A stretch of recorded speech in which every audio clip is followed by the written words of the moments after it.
अच्छा जी। नेक्स्ट है जी हमारे पास एनालॉग सिस्टम्स। हमने अभी अभी देखा है रिसेंटली कि क्या डिफरेंस है between analog and discrete signals. ठीक है जी, सिग्नल्स देखा है हमने कि दोनों किस्म के जो सिग्नल्स होते हैं इनमें क्या डिफरेंस है, क्या मेन डिफरेंस क्या है। ठीक है जी, अब हम देख लेते हैं कि जी एनालॉग सिस्टम्स क्या होते हैं या किस किस्म के सिस्टम्स को आप एनालॉग सिस्टम्स कहते हैं। अच्छा जी, पहली चीज़ ये है, एक सेकंड इसको लगा लो मेरा।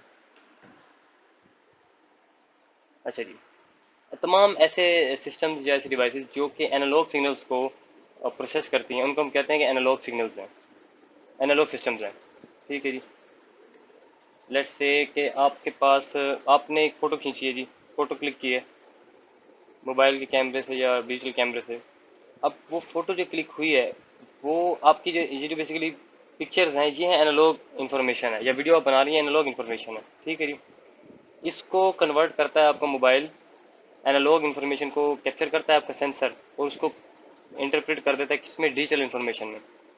ये कैमरा सेंसर होता है, सीमोस आर सेंसर टाइप के होते हैं, सेंसर्स होते हैं जो आपके कैमरे के अंदर बैक साइड पे लगे थे, डिजिटल कैमरास की बैक साइड पे।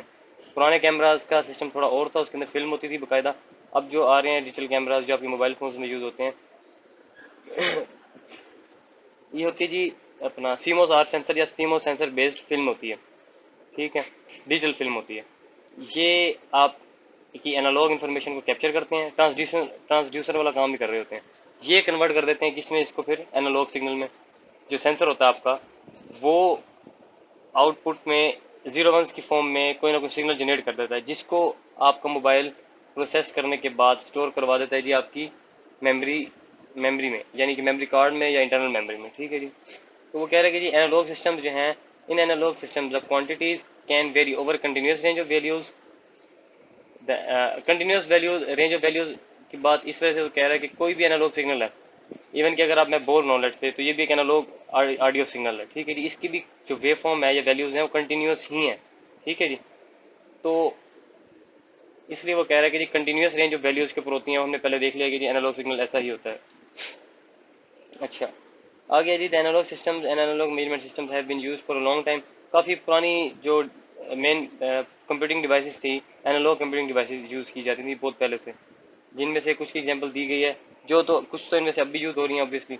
अच्छा, जैसे फिल्टर सर्किट्स हैं, अगर आप लोगों ने filter circuits, low pass filter, high pass filter, pi filter, ripple eliminator, ripple factor को एलिमिनेट करने वाला जो फिल्टर है, ये तमाम इसकी टाइप्स हैं, फिल्टर इसमें आती हैं। डिपेंड कर रहा है किस किस्म का आप काम लेना चाह रहे हैं। अपने इलेक्ट्रॉनिक्स में पढ़े हुए हैं तो ठीक है, दैट्स गुड। अगर नहीं भी पढ़े तो भी कोई मसला नहीं है, ये सिर्फ इतना याद करने के फिल्टर सर्किट्स हैं। ठीक है जी। अच्छा जी, ऑडियो एम्पलीफायर्स। अच्छा जी, ऑडियो एम्पलीफायर्स जो हैं आपके पास, ये फिल्टर्स कैपेसिटर बेस्ड फिल्टर होते हैं। अच्छा, ऑडियो एम्पलीफायर्स आपको पता ही है, सिंपल सी बात है। आपके ऑडियो एम्पलीफायर्स तो तकरीबन हर घर में ही होते थे यार पुराने, जिसके अंदर ये आप कोई क्या कहते हैं, कोई सॉन्ग है लेट्स से, तो इसको और ऊंचा, इसकी लाउडनेस बढ़ाने का मतलब ये है कि आप इसका मैग्नीट्यूड इंक्रीज कर रहे हैं। ठीक है जी, along y axis. Along y axis अगर आप सिग्नल की वैल्यू को मैक्सिमाइज करेंगे तो आप कहेंगे कि जी एम्पलीफिकेशन की जा रही है सिग्नल की। ठीक है जी, इसको ऑडियो ऑडियो सिग्नल था तो ऑडियो एम्पलीफायर कह दिया। ठीक है जी, जो भी किस्म का सिग्नल हो उसको एम्पलीफाई बड़ा कर रहे होंगे तो एम्पलीफायर कहलाएगा। अच्छा जी, मैग्नेटिक टेप रिकॉर्डर्स ये थे जी आपकी पुरानी जो कैसेट रिकॉर्डर्स जिसे कहते थे। आप वीसीआर आपने देखे होगा, जिसके अंदर फिल्म होती थी पूरी, वो बड़ी सी कैसेट सी होती थी जो वीसीआर में लगती थी और फिर फिल्म चलती थी। जो लोग हैं 1995 की पैदाइश या 1990 की जो पैदाइश हैं, उनको उन्होंने इसको अच्छे तरीके से देखा हुआ है, क्योंकि आपके ज़माने में तो सीडी प्लेयर ही होगा या डीवीडी प्लेयर होगा। ठीक है जी। अच्छा, मोटर स्पीड कंट्रोलर ये भी एनालॉग होते थे। Motor speed controller thyristor based या फिर S C R based different किस्म के, ये पावर से रिलेटेड टॉपिक है। ठीक है जी। अच्छा, इसके बाद है जी, it is important to note that the displays used for the analog systems are the analog meters. अच्छा, एनालॉग मीटर्स कौन से थे जी आपके पास, जैसे कि वोल्ट मीटर हो गया, एम मीटर हो गया, एम्पेयर मीटर हो गया, इस तरह के। ये तो है बेसिक बेसिक इलेक्ट्रिकल के मीटर्स मैं आपको गिनवा रहा हूँ। इस तरह के डिफरेंट गेजेस आप कह लो, ये सारे के सारे जिसमें मूविंग पॉइंटर होता था। पॉइंटर मतलब एक सुई सी लगी होती थी और वो दाएं बाएं होती थी, मूव करती थी, इसको आप कहते थे एनालॉग मीटर्स, एनालॉग डिवाइसेस। ठीक है जी, क्योंकि एनालॉग किस्म के वो सिग्नल को जो है ना मेजर कर रहे होते थे, कंटिन्यूस सिग्नल को कंटिन्यूस वैल्यू फॉर्म में ही मेजर कर रहे होते थे। जबकि अगर आप डिजिटल डीएमएम या डिजिटल मेजरिंग डिवाइस कोई भी देखेंगे तो वो आपको एक स्पेसिफिक या डिस्क्रीट वैल्यू देता है।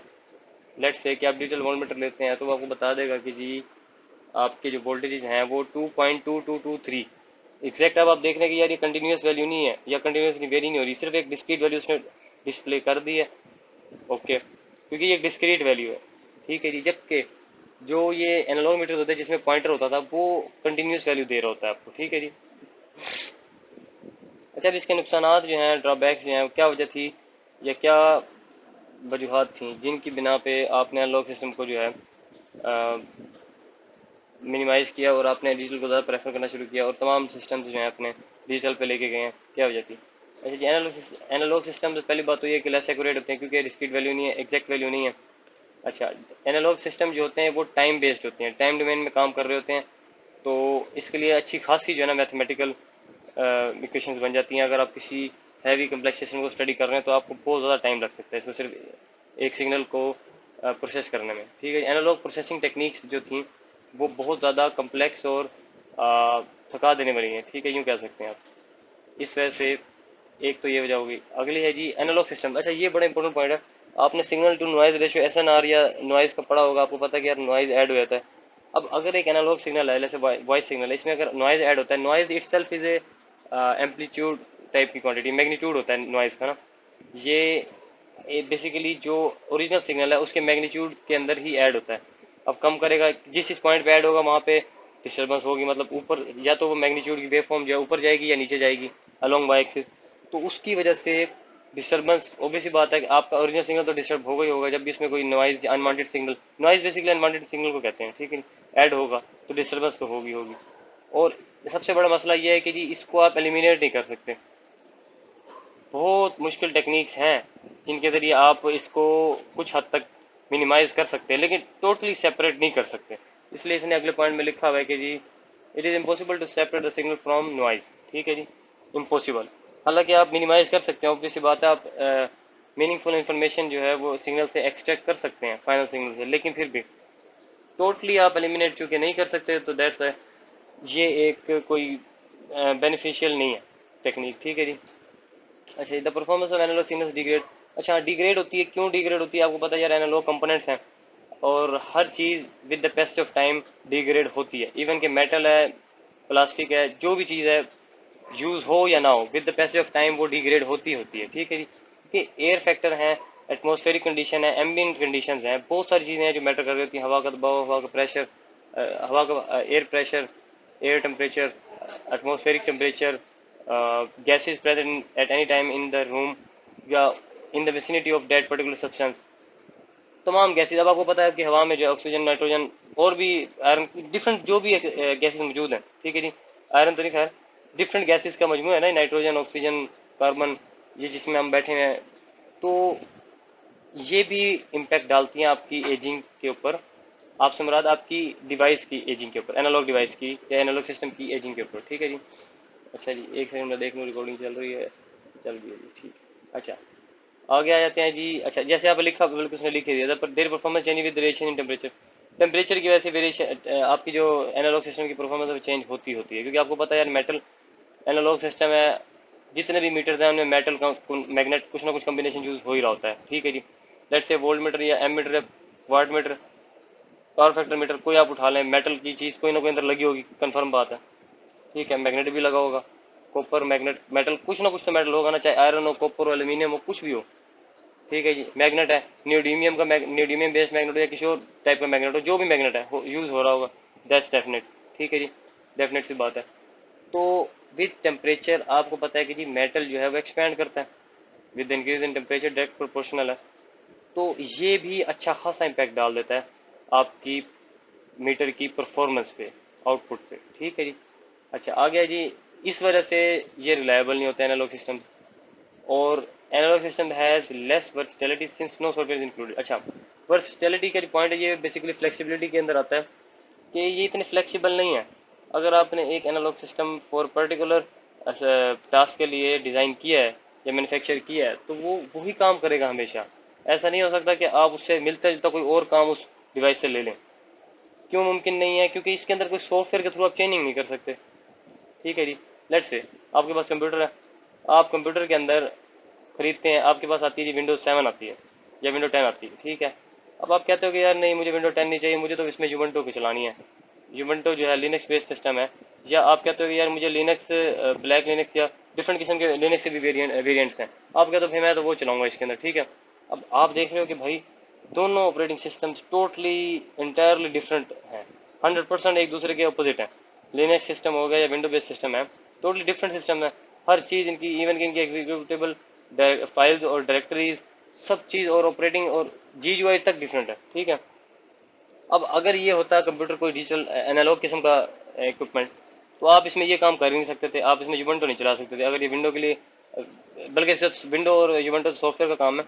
मैं कोई और काम ले लेते हैं, लेट से कि अगर आपने एक चीज़ डिज़ाइन की है जो कि पावर को मेजर कर रही है, एनालॉग मीटर है, ठीक है। अब आप चाहते हो कि जी मैं इस पावर के एनालॉग मीटर से वोल्ट भी मेजर करूं, करंट भी मेजर करूं, और अपना रेजिस्टेंस भी मेजर करूं, तीनों चीज़ें मेजर करना चाहते हो आप।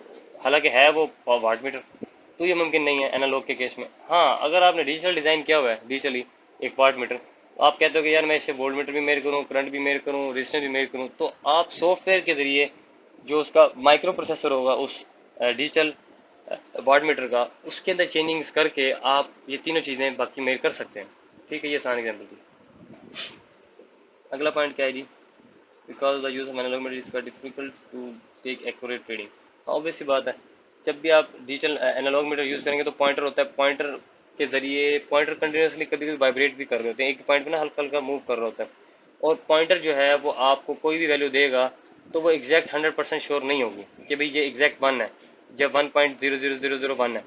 अब आपको नहीं पता भाई 1 के बाद 1 और 2 के दरमियान में, 1 और 1.2 के दरमियान में अगर आपके आके पॉइंटर रुक जाता है, तो आप कैसे कह सकते हो कि यार ये 1.2 और 1.1 के दरमियान में है, तो क्या वैल्यू होगी, क्योंकि इनके दरमियान तो इनफिनाइट वैल्यूज हैं और कौन सी वैल्यू आपको नहीं पता। हालांकि अगर आप डिजिटल यूज़ करना है तो वो एग्जैक्ट आपको बता देगा जी 1.1000123 जो भी है, ठीक है जी। इवन के 10th डेसिमल के बाद भी 5 6 सिग्निफिकेंट फिगर्स तक डिजिटल सिस्टम्स या डिजिटल मीटर्स आपको वैल्यू दे सकते हैं, ठीक है जी। अच्छा, storage and processing of data is not possible since they do not have memory. अच्छा हाँ, स्टोरेज और processing of data, storage specially इसलिए यूज़ किया जा रहा है कि हैवी स्टोरेजेस या अपना हैवी से मुराद ये कि भाई लार्ज कैपेसिटी स्टोरेजेस नहीं होती एनालॉग के लिए आपके पास अवेलेबल, और आप प्रोसेस ही नहीं कर सकते, एनालॉग डाटा को आप प्रोसेस कर ही नहीं सकते, ठीक है जी, पॉसिबल ही नहीं है। प्रोसेसिंग के काम मतलब ये होता है कि आप इस पर कोई डिफरेंट मैथमेटिकल, ये जो आप मैथमेटिकल लोकेशन बैकग्राउंड कह रहे थे ना कि sound mathematical background, mathematic processing basically होती है मैथमेटिक्स के थ्रू है। आप कोई ना कोई इक्वेशन लगा के कुछ ना कुछ आपने ऐड करना है, तो आपने कोई सिग्नल अगर ऐड करना है लेट से, तो उस सिग्नल की भी कोई ना कोई मैथमेटिकल लोकेशन होगी कि नहीं, हर इंस्टेंट पे ऑब्वियसली। अच्छा, ये जितनी भी हमारे पास फिजिकल क्वांटिटीज होती है ना, इन तमाम क्वांटिटीज को आप मैथमेटिकली मॉडल कर सकते हैं, तभी तो आपका ये कंप्यूटर या कोई भी चीज़ जो है हर चीज़ को प्रोसेस करता है, क्योंकि इसके पास मैथमेटिकल मॉडल्स अवेलेबल होते हैं। और जो भी मैथमेटिकली आपके पास अवेलेबल है मॉडलिंग, जिस चीज़ का भी आपके पास मैथमेटिकल मॉडल अवेलेबल है, आप उसको इजीली डिजिटल में कन्वर्ट करके, यानी एडीसी के थ्रू डिजिटल में कन्वर्ट करके जीरो वंस की फॉर्म में ला के उस पर जो मर्जी करें, फोरियर ट्रांसफॉर्म, लेप्लास ट्रांसफॉर्म, ये मैथमेटिकल वो हैं, ऑपरेशन हैं, जो मर्जी उस पर लगाएं, जो भी आप आउटपुट एक्सेस करना चाहते हैं, जो भी आप प्रोसेसिंग करना चाहते हैं कर सकते हैं, ठीक है जी। आपने डिजिटल सिग्नल प्रोसेसिंग करनी है, डिफरेंट करनी है, कुछ भी करना कर सकते हैं, ठीक है जी। तो ये मुमकिन नहीं है कि आप एनालॉग में डाटा स्टोर भी करें और उसको प्रोसेस भी करें, ठीक है। ये दोनों चीज़ें एक साथ मुमकिन है ही नहीं, बिल्कुल भी 1% भी, ठीक है जी। तो डिजिटल में ये ऐसा मसला नहीं होता आपको। डिजिटल, हाँ, आपकी मेमोरी की साइड डिजिटल, आपका मेमोरी कार्ड जो है, ये एसएसडीज जो हैं, या NAND gate, NAND based storage system जो हैं आपके, ये सारे के सारे हैं डिजिटल में स्टोर करने डाटा को। तो इसके ऊपर आप जो मर्जी करें, जब डिजिटल में आपके पास डाटा स्टोर्ड है तो आप उसको प्रोसेसर को डायरेक्ट इनपुट दे सकते हैं, डायरेक्ट उठा के प्रोसेसर को दें। प्रोसेसर तो वैसे ही डिजिटल डाटा के साथ अपना ऑपरेट करता है, प्रोसेसर तो वैसे ही डिजिटल डाटा को मैनिपुलेट करता है, जो भी उसके साथ करता है, ठीक है जी। तो ये तो प्रोसेसर के लिए आसान है एज कम्पेयर टू एनालॉग। अच्छा जी। अच्छा, in analog systems computerize control can not be exercise. Analog systems में कंप्यूटराइज कंट्रोल एक्सरसाइज नहीं किया जा सकता। ऑब्वियसली बात है, कंप्यूटराइज कंट्रोल जितने भी हैं वो सारे सारे सॉफ्टवेयर डिजिटल सिस्टम्स हैं, डिजिटल बेस्ड सिस्टम्स हैं। तो अब आप डिजिटल बेस्ड सिस्टम्स को डायरेक्ट आप कहें कि जी, या आप कंप्यूटिंग डिवाइसेस ऐसी कहें कि जी मैं ऐसा एनालॉग सिस्टम बनाता हूँ जो कंप्यूटिंग डिवाइस जो है वो है ही एनालॉग, मतलब एनालॉग प्रोसेसर कह लो आप, लेट्स से आसान लफ्जों में कि जी एनालॉग प्रोसेसर ही आप कोई कहते हैं कि मैं बनाता हूँ या बना पड़ा है तो उससे मैं एनालॉग सिस्टम को कंप्यूट करूंगा और वो फास्ट होगा, ऐसा हो नहीं सकता। ठीक है जी, ये वही बात है कि आप कंट्रोल रूम में बैठ के आप कहें कि जी एनालॉग सिस्टम को एनालॉग कंट्रोल के थ्रू ही मैं रूम में बैठे बैठे जो है ना सब कुछ स्विच स्विच कर लूँ सारा कुछ, तो ये मुमकिन ही नहीं है। ठीक है जी, जबकि डिजिटल के थ्रू मुमकिन है कि क्योंकि आप डिजिटल के थ्रू डिफरेंट वाल्व्स को, डिफरेंट एक्चुएटर्स को, डिफरेंट स्विचेस को कंट्रोल कर सकते हैं एक ही पीसी के ऊपर एक ही स्क्रीन पे बैठ के। ठीक है जी, तो ये थे जी इसके अपना ड्रॉबैक्स। और इसके बाद है जी आपके पास digital system. Digital system totally opposite है कि आप डिजिटल सिस्टम के अंदर क्या कर सकते हैं जी, interconnection of digital module and. अच्छा ये बेसिक बताया हुआ कि यार डिजिटल सिस्टम, डिजिटल सर्किट्स बहुत सारे मिलकर डिजिटल मॉड्यूल बनाते हैं। डिजिटल मॉड्यूल्स हो अगर किसी सिस्टम में तो आप उसको कहोगे कि ये डिजिटल सिस्टम है सिंपली। ये बेसिक डेफिनेशन टाइप है, इसके अंदर कोई स्कोप वोप नहीं है, बस आपको कंसेप्ट होना चाहिए। अच्छा यार ये डिजिटल सिस्टम कैसे बनता है जी, combination of different digital devices या डिफरेंट डिजिटल मॉड्यूल्स। ठीक है, दैट्स इट। अच्छा जी, आगे जो है ना जी, आगे जो है सेलेंट फीचर्स, ये इंपॉर्टेंट चीज़ है। इसी तरह सेलेंट फीचर इसके भी, और जो ड्रॉबैक्स थे फॉर एनालॉग सिस्टम, ये इंपॉर्टेंट चीज़ है एक। आगे आते हैं जी सेलेंट फीचर्स। ठीक है जी, अच्छा इसके अंदर आप एक दफ़ा इसको रीड आउट कर लेंगे तो आपको समझ आ ही जाएगा, बाकी आप मुझसे बाद में पूछ भी सकते हैं। मैं इनमें से आपको मेन मेन पॉइंट्स जो हैं जो इंपॉर्टेंट है वो आपको रिकॉल करवा देता हूँ, बल्कि सॉरी रिकॉल कह रहा हूँ, डिमॉन्स्ट्रेट कर देता हूँ।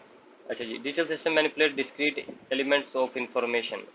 और ये वही बात मैंने आपको पहले बताई ना, डिजिटल सिस्टम जो होता है वो डिस्क्रीट इन्फॉर्मेशन को ही मैनिपुलेट करता है। मैनिपुलेट में मतलब ये कि भी उसको प्रोसेस करता है, जो भी उसके साथ करना है ना, या पाँच उसको जो भी करना है, चाहे उसको प्रोसेस करना है, कोई उसके ऊपर ऑपरेशन परफॉर्म करना है, या उसको चेंज करना है, अल्टरेशन करनी है, कुछ भी करना है, मॉडिफिकेशन करनी है, तो वो डिस्क्रीट वैल्यूज पे करेगा डिजिटल। क्यों डिजिटल, मैंने आपको पहले बताया कि ये डिजिटल डिस्क्रीट वैल्यूज को ऊपर काम कर रहा होता है, जैसे जीरो हो गया, वन हो गया, टू हो गया, थ्री हो गया, ये एक पर्टिकुलर डिस्क्रीट वैल्यू है स्पेसिफिक। ठीक है जी, जबकि डिस्क्रीट है तो कंटिन्यूस है नहीं, discrete is an opposite of continuous. ठीक है जी, तो डिस्क्रीट वैल्यूज को ही डिजिटल डील कर सकता है, क्योंकि प्रोसेसर की कैपेबिलिटी नहीं है कि वो कंटिन्यूस वैल्यूज को प्रोसेस कर सके। आपको पता है प्रोसेसर के अंदर हाँ या ना यानी यस और नो, ये दो ही काम होते हैं। ठीक है जी, इस यस और नो की बेस पे वो हैवी से हैवी कम्प्लेक्स प्रोसेसिंग जो है ना वो कर लेता है। यस और नो को अगर आप डिजिटल में लेके जाएं तो हम इसको कहते हैं जी zero for no and yes, one for yes. ठीक है जी, ऑन ऑफ भी कहते हैं इसको। Zero mean on, off, zero mean on sorry off, और यस मीन ऑन। ठीक है जी, या वन मीन ऑन। अच्छा जी, अच्छा अब डिजिटल में होता क्या है कि अब सबसे बड़ा जो इसमें ज़रूरत पड़ती है कि भाई अब हमारी तो सारी रियल वर्ल्ड सिनेरियोज जो है, इंफॉर्मेशन जो है या कोई भी है चीज़, वो तो एनालॉग में एग्जिस्ट कर रही है, तो हम उसको डिजिटल में कैसे लेके जाएं। ठीक है, ये एक सबसे इंपॉर्टेंट चीज़ है। ये पॉइंट, सेकंड पॉइंट जो है कि digital elements are nothing but the digits such as zero, 10 decimal digits, यानी कि 0 1 2 3 4 5 6 7 8 9 10 and 26 letters of ABC alphabets and so on. Let's say alphabets ये भी डिस्क्रीट वैल्यू है ना, A B C D, individually अगर आप देखो तो डिस्क्रीट वैल्यू है। ए से लेके बी के दरमियान में कोई डिफरेंट वैल्यूज तो नहीं आ रही। ठीक है ना, तो इस तरह। अच्छा, digital system make use of physical quantities called signals to represent discrete elements. ठीक हो गया जी, डिजिटल सिग्नल जो होता है फिजिकल क्वांटिटीज को यूज करता है, make use of physical quantities called signals. अच्छा, सिग्नल्स जो होते हैं आपके पास फिजिकली अवेलेबल हैं, जो एनालॉग सिग्नल्स जो होते हैं, इनको डिस्क्रीट एलिमेंट्स में रिप्रेजेंट करता है। डिजिटल सिस्टम्स रिप्रेजेंट करते हैं, कैसे करते हैं जी रिप्रेजेंट। आपके पास एडीसी, मैंने आपको आपने पढ़ा है ADC, analog to digital converters, यानी किसी भी फिजिकल क्वांटिटी जो कि एनालॉग में आपके पास गिवन है उसको आप डिजिटल में कन्वर्ट कर सकते हो via analog to digital converters. Okay हो गया, उसके बाद एक दफ़ा डिजिटल में आ गया, फिर उसके साथ आप जो मर्जी करो सिग्नल के साथ, आप उस इंफॉर्मेशन के साथ, signal means information, any useful information जो होती है जिसमें वो सिग्नल, उसको आप उसके साथ जो मर्जी करो, उस इंफॉर्मेशन के साथ प्रोसेस करो, अल्टरनेट करो, मैनिपुलेट करो, जैसे मर्जी उसको मैनिपुलेट करो। ठीक है जी, मॉडिफाई करो। आगे ये सिग्नल इन digital system represent one binary digit called bit.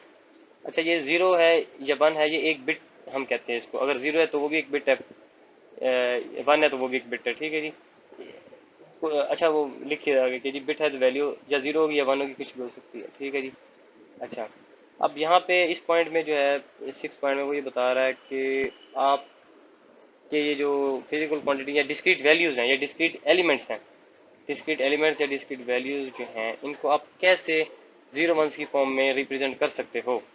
ठीक है जी, आप कहते हैं आपके पास है जी बीसीडी सिस्टम यानी कि बाइनरी कोड डेसिमल सिस्टम है, आस्की सिस्टम है, और ये दो मेन सिस्टम्स हैं, और भी एक ग्रे कोडिंग सिस्टम है। डिफरेंट सिस्टम है, आप कोई भी यूज़ करके जो है ना डिस्क्रीट वैल्यूज़ को 0 से 9 तक या ABCD को रिप्रेजेंट कर सकते हैं किसमें, 0 1 की फॉर्म में। ठीक है, अब इधर उसने बता ही दिया एक का तो BCD का, और वो ये कह रहा है कि BCD में 4 बिट्स मिलके एक डिजिट का बताती हैं। कैसे जी? लेट से आपके पास 0 लिखा हुआ है, तो 0 को अगर मैंने 0 1 की फॉर्म में रिप्रेजेंट करना है वाया या यूजिंग BCD कोडिंग, तो आप कहोगे कि जी 4 दफ़ा 0 लिखें, that in binary will be equal to 1 0 in decimal. ठीक है जी, डेसिमल से मुराद 0 1 2 3 ये डेसिमल है, और बाइनरी से मुराद है 0 1 0 1 0 1। 0 1 के किस कम्बिनेशन के साथ आप डेसिमल के 0 को रिप्रेजेंट करेंगे, तो आप कहेंगे कि जी 4 दफ़ा 0 के साथ 0 को रिप्रेजेंट कर सकते हैं डेसिमल वाले। ओके हो गया। अच्छा, उसके बाद है जी डिजिटल सिस्टम की लाइक, अच्छा डिजिटल कंप्यूटर है, इसके अंदर आप अपने से लैपटॉप को उठा लो, आप अपने लैपटॉप में डिफरेंट सॉफ्टवेयर्स करते हैं और आप डिफरेंट काम ले लेते हैं। लेट्स से आपके पास जो विंडोज़ 10 में बेसिक मीडिया प्लेयर आता है, विंडोज़ प्लेयर, उसके अंदर HV264 MKV और अनकम्प्रेस लॉसलेस फॉर्मेट्स को प्ले करने के लिए कोडेक्स मौजूद नहीं होते। ठीक है जी, अब आपने वो चीज़ चलानी है, फिल्म देखनी है या कोई ऑडियो सुननी है या कोई न्यूज़ देखनी है जो आपके पास इन फॉर्मेट्स में, लॉसलेस फॉर्मेट्स में, MKV में है, तो आप क्या करोगे, आप कहोगे यार मैं VLC डाउनलोड कर लेता हूँ। अब VLC के अंदर आपको पता है कि भाई VLC के अंदर वो कोडेक्स मौजूद है पूरे के पूरे। तो अब आपने खुद देखा कि यार कंप्यूटर आपका वही है, विंडोज़ भी वही है, आपने क्या किया है कि एक चीज़ जो कि आपका basic video Windows media player एक सॉफ्टवेयर नहीं चला रहा था, आपने उसको एक और सॉफ्टवेयर से रिप्लेस किया है VLC से, और वही चीज़ आपकी चल गई है। तो पता लगा जी आपको डिफरेंस कि आपको नया लैपटॉप नहीं लेना पड़ा या नई कोई ऐसी डिवाइस नहीं लेनी पड़ी जिसमें MKV स्पेशली चलती हो, जैसे कि मीडिया प्लेयर्स होते हैं, हैंड हेल्ड मीडिया प्लेयर्स होते हैं, उनमें ये डिवाइसेस चल जाती हैं, वो स्पेशली डिज़ाइंड ही मीडिया प्लेबैक के लिए होते हैं, लोग हैंड फ्री लगा के अपने साथ यूज़ करते हैं। तो आपने देखा कि यार आपको कंप्यूटर में ही वो सारा काम हो गया सिर्फ सॉफ्टवेयर चेंज करने से, VLC चला लिया। इवन कि अगर VLC भी वो चीज़ नहीं चलाता तो आप वो कोडेक्स नेट से ढूंढ के फॉर डेट स्पेसिफिक विंडो अलग से डाउनलोड कर लो, डाउनलोड करके उसको एम्बेड कर दो VLC के साथ, आपके पास जो चीज़ नहीं चल रही थी वो चलना शुरू हो जाएगी। ठीक है जी, तो ये एक बड़ी अच्छी बात है कि यार डिजिटल में तो आप कुछ भी कर सकते हो इजीली बगैर किसी हार्डवेयर को चेंज किए। ठीक है जी, इसके बाद ये पॉइंट है इसमें आप पढ़ लें, बेसिक बेसिक बता रहा है कि जी कंप्यूटर क्या होता है, CPU होता है, डिजिटल सिस्टम में मेन मेन कंपोनेंट्स होते हैं जी, सेंट्रल प्रोसेसिंग यूनिट होता है, मेमोरी होती है, इनपुट आउटपुट के लिए कोई ना कोई पेरिफेरल्स होते हैं। ठीक है जी, ये बेसिक ये बता रहा है। अच्छा, मेन चीज़ फिर आते हैं जी एग्जांपल ऑफ डिजिटल सिस्टम्स, कि जी डिजिटल सिस्टम्स की कहाँ कहाँ डिजिटल सिस्टम्स जो हैं आपके पास यूज़ हो रहे हैं। अब आपको पता है कि यार जिस 2020 में आप लोग बैठे हैं तो हर चीज़ में ही ऑलमोस्ट ये क्या कहते हैं डिजिटल सिस्टम पे ही ऑपरेट हो रही है। जो मर्जी उठा लें, communication system, mobile, traffic control आपके ऑनलाइन से ये इस पे ऑनलाइन सिस्टम पे डील हो रहे हैं, ट्रैफिक कंट्रोल जितने भी आपके इंडस्ट्रियल एप्लीकेशन, इंडस्ट्री में जो भी कंट्रोल सिस्टम इम्प्लीमेंटेड है और मॉनिटरिंग सिस्टम इम्प्लीमेंटेड है, वो सारे का सारा डिजिटली मॉनिटर्ड हो रहा है और डिजिटली ही ऑपरेट हो रहा है। ठीक है, डिजिटल टीवी आपके पास होता है, डिजिटल टीवी, डिजिटल टीवी से मुराद आप ये ले लो, ये आपके पास मोबाइल, इवन क्या कोई नॉर्मल टीवी है ये भी डिजिटल टीवी ही होता है।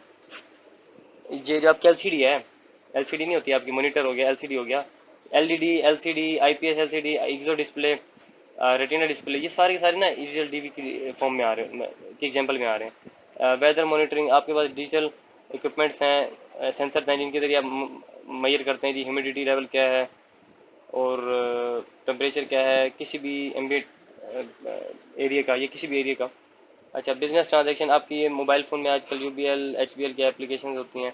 अच्छा, मेडिकल ट्रीटमेंट बहुत इंपॉर्टेंट है जी, आप लोगों के पास CT स्कैन मशीन है, MRI मशीन है, और ब्लड टेस्टिंग और मिनरल टेस्टिंग, और ब्लड से डिफरेंट ब्लड के साथ जो आप परफॉर्म करते हैं टास्क, मतलब क्या कहते हैं उसको, ब्लड से आप जो एक्सट्रैक्ट करते हैं सेंट्रीफ्यूगल रोटेट करके, क्या कहते हैं उसको अपना, मेरे से निकला हुआ है, सेंट्रीफ्यूगल मशीन जो होती है, ये सारी मेडिकल इक्विपमेंट जो भी यूज़ हो रहा है ना आपके पास, ऑब्वियस सी बात है डिजिटली पावर्ड है, डिजिटली सॉफ्टवेयर के ऊपर ऑपरेट हो रहा है किसी न किसी। ठीक है जी। अच्छा, डिजिटल टेलीफोन वो बात हो गई, डिजिटल कैमराज आपके मोबाइल फ़ोन में जो कैमरा डिजिटल है, डिजिटल कंप्यूटर लैपटॉप वगैरह सारे डिजिटल है। ठीक है जी, तो ये हो गया जी हमारा आज का लेक्चर। बाकी इसको हम ऑनवर्ड कैरी ऑन करेंगे अपने क्लास में। ठीक है जी। ओके जी। और मुझे याद करवाइएगा, मैं आपको क्लास में मंडे को ये भी बता दूंगा कि पेपर पैटर्न आपका क्या है और क्विज की क्या, क्विज़ की, असाइनमेंट्स की और पेपर पैटर्न की आपकी जो है क्या अरेंजमेंट होगी। ठीक है जी। ये पैटर्न क्या होगा, ताकि आप लोग उसके हिसाब से प्रिपरेशन करें फर्स्ट डे से ही। और इस तरह फिर आपको एंड में जाके ना मुश्किल नहीं होगी। जैसा कि फिर बच्चे कहते हैं कि जी ये क्विज हमसे एकदम क्यों ले लिया गया, या हमारे पेपर में इस तरह के क्वेश्चन कैसे आ गए, ये तो हमें करवाए नहीं गए थे। या वैसे मेरे पेपर में तो ऐसा होगा नहीं, मैं तो पूछ देता हूँ जो करवाया गया होता है। ठीक है जी, बेस्ट ऑफ लक। खुदा हाफिज़।